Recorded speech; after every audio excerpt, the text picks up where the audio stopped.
सिद्धि की शादी के बाद वो ससुराल चली जाती है। पीछे रह जाती है भाभी रानी। सिद्धि के ससुराल जाते ही भाभी कहती है, अरे वाह जी वाह, सारे कपड़े मेरे। हाय रे पैंट, अरे वाह वाह, मजा आ जाएगा। अरे ये सिद्धि की अलमारी के सामने खड़े होकर क्या बड़बड़ा रही है? जाकर देख मेहमानों को विदाई की मिठाई मिली कि नहीं। अब हाँ माँ जी, क्यों नहीं, लेकिन पहले कपड़े तो बदल लूं।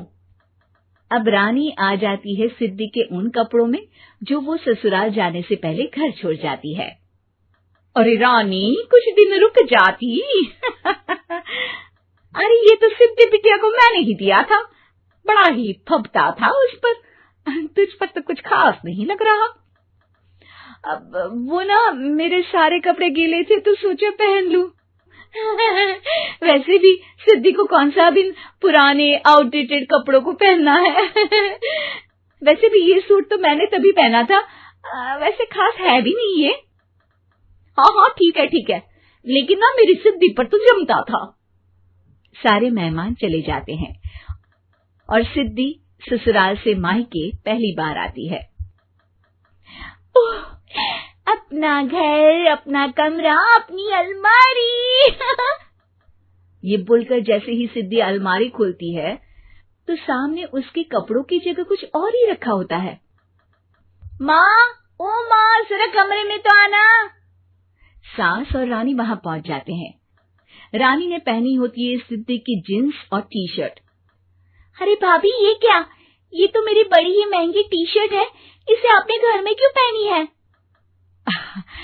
अरे बहुत मिलती है दीदी ये चौक की मार्केट में, 150 में। ओ भाभी प्लीज, ये एरोपोस्टल है, 2000 की एक टी शर्ट। ओह, 2000 में तो दीदी 4 साड़ी आ जाए। अब क्या बोलूं? भाभी, ये मेरी अलमारी में छोटू के कपड़े, तो मेरे कपड़े कहाँ हैं? मेरी अलमारी में? अब दीदी आपको कौन से पुराने कपड़े पहनने थे? माना भाभी, लेकिन मैं जब घर आती तो यही सब पहनती ना। अरे तुम तो बड़ी कंजूस हो दीदी। खैर, वक्त आता है जब सिद्धि ससुराल के लिए रवाना हो रही होती है। अरे रानी, अंदर से सिद्धि का गिफ्ट ले आ, लड़की पहली बार ससुराल से मायके आई है। रानी अंदर जाती है और एक सिंपल सी साड़ी लेकर बाहर आ जाती है। ये लीजिए माँ जी। सास बेटी को गिफ्ट देकर ससुराल भेजती है। अगले दिन रानी एक सुंदर सी साड़ी पहनकर सामने आती है। अरे रानी, ये तो वो साड़ी है जो मैंने सिद्धि को देने के लिए दी थी जब वो ससुराल ले जाती, लेकिन ये तूने कैसे पहन ली? अरे माँ जी, ये साड़ी तो मुझे बहुत पहले से ही पसंद थी, लेकिन चिंता ना करिए, मैंने सिद्धि के लिए भी अच्छी सी साड़ी दी है। हाँ। तभी सिद्धि का फोन आता है।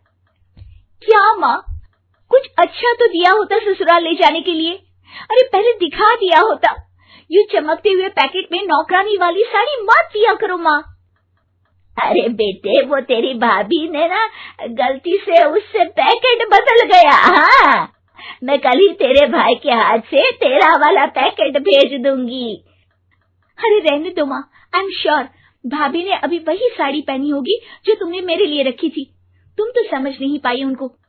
खैर छोड़ो, मैं ज्यादा बोलती अच्छी नहीं लगती, रहने दो, आपको उन्हीं के साथ रहना है, फिर बात करेंगे। सास को रानी पर गुस्सा आ जाता है। वो उसके कमरे में जाती है जहाँ वो शादी का एल्बम देख रही होती है।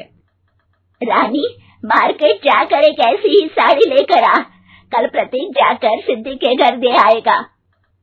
अरे क्यों माँ जी, कितनी साड़ी देनी है दीदी को? यहाँ कोई सेल लगी है क्या? अरे चुप कर, मेरे बेटी के हिस्से की साड़ी खुद पहन ली, अब ज्यादा ज्ञान बांट रही है।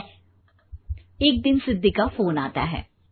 माँ, मेरी सास ने आप सबको खाने पर बुलाया है। सारे लोग सिद्धि के ससुराल पहुँचते हैं। खाना खाकर वो लोग निकल रहे होते हैं कि सिद्धि की सास सभी को गिफ्ट देती है। अरे बहन जी, बेटी के घर का खाना खा लिया, यही बहुत है जो आप ऊपर से गिफ्ट भी दे रही है। अरे बहन जी, आप भी कहाँ इन बातों पर विश्वास कर रही है। सास सभी को गिफ्ट देती है, लेकिन रानी को जो साड़ी देती है वो अजीब सी हरे रंग की लाल रंग के बड़ी छाप वाली होती है। अरे छी, ये कौन पहनेगा? सासू माँ को तो जरी वाली इतनी सुंदर, और मेरे लिए ये नौकरानी वाली। अरे भाभी, दरअसल मैं जब भी घर आती थी आप वापसी में ऐसी ही साड़ी देती थी ना, तो माँ ने सोचा कि आपको आपकी पसंद की ही साड़ी क्यों ना दी जाए। बेचारी रानी, बोलती भी तो क्या। सिद्धि और सास रानी का चेहरा देखकर हंसने लगती है, तो रानी समझ जाती है कि अपने ही बिछाए जाल में वो फंस चुकी है।